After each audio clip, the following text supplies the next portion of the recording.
Hi everyone, my name is Witter. I'm a 25-year-old Jamaican native. I'm also a full-time entrepreneur and a full-time content creator or influencer. I have a community of over 44,000 followers on TikTok and over 11,000 followers on Instagram.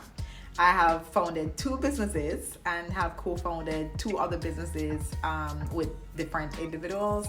Last year, I also formed a non-profit organization in Jamaica, which is aimed at advocating against human trafficking.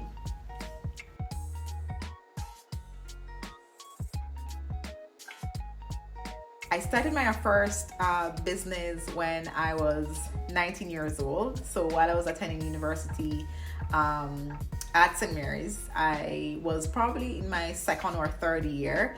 As an international student at the time, I was very frustrated with my current job and I wanted another source of income. I wanted something else that was less stressful. Little did I know that entrepreneurship would, still carry its own stressors. But so I started a side hustle as a lash extension technician, doing that part-time, and now I'm doing it full-time. So it's an official business, and that's where I got my first start in entrepreneurship.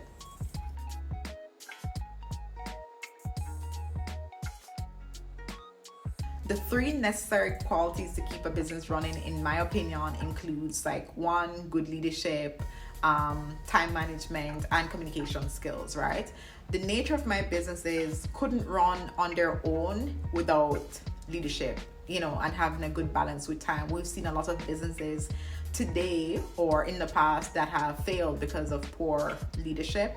One I can think of on the back of my head right now is Blockbuster, for example, right? The other thing is, having the ability to plan and coordinate different projects within your business is really important.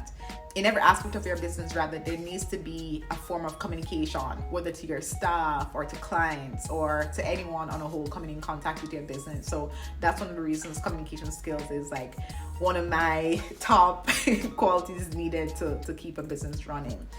We communicate in every aspect of what we do. We're communicating right here, right now, virtually. You communicate through marketing and through regular conversations. So it's really important.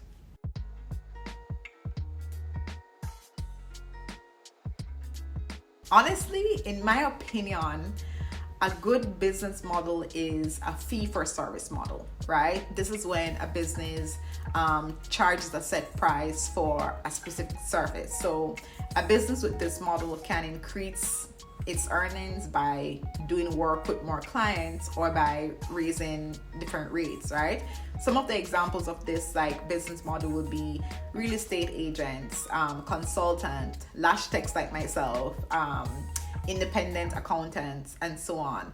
I believe, to be honest, that this is a very sustainable model because at the core of this business is a skill set.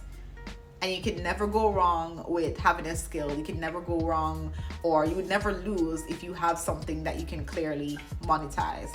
So I would really encourage everyone, or not everyone, but people who are interested in doing business to look into monetizing their skill sets, because this is what the business model is really about. Having a skill, improving that skill, and then getting paid to do a skill that you naturally have. And also with the current, financial environment, there are a lot of opportunities in this area with virtual work or work from home settings. There's so much you can do with having a skill and, monetizing it as well.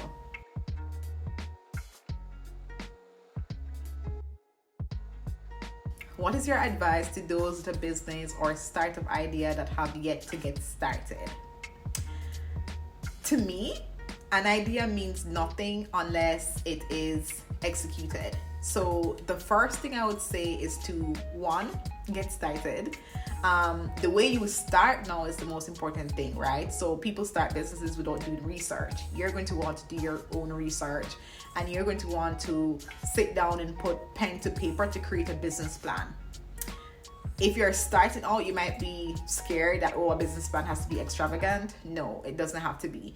The easiest business plan is what's called a business model canvas. And this is the simple one pager that captures the 9 components needed to needed for you to be considered into launching a business. I developed my own version of the business model canvas that's also available. So if you need the link for that, or we can insert it in this video or somewhere. So also, if you're looking to start your business, I'll be happy to help. I offer one-on-one business mentorship and so on to help new entrepreneurs get started.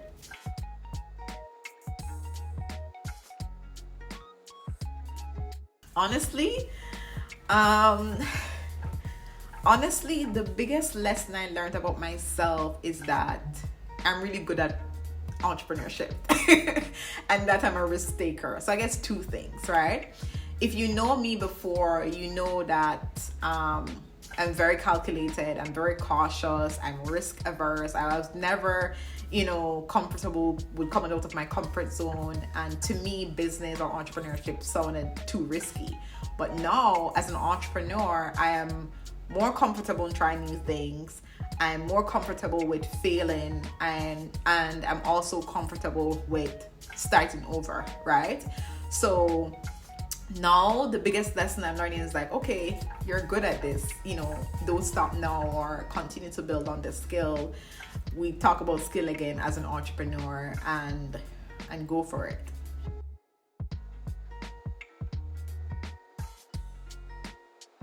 I don't have a set coping strategy per se. However, during my slump days, I have to remind myself of why I started. Like, Crystal, why did you start? The reasons for starting a business or my nonprofit is what keeps me motivated enough to put in the work, even on my low days. If I don't promote my business or make content, I won't get clients. If during your slump days you don't do what needs to be done for your business or for any endeavor at all, it won't happen. So you have to keep reminding yourself of why you started in order to keep going. So for example, if on my regular days I give 99% of my time, and on my slump days I give only 60%, as long as I'm doing something, as long as I'm moving, that keeps me from getting, that keeps me motivated in my slump days. Also, another benefit of being an entrepreneur, right? You become your own boss. You change, you edit your schedule, you do what you want in order to be flexible. So if tomorrow I feel like a big zero, not 99% or not 60%, I can stay in the bed all day, right? I can work overtime another day to catch up. So those are some of the benefits, some of the perks of being an entrepreneur. We won't get into the disadvantages of becoming an entrepreneur, but it's all a part of the journey.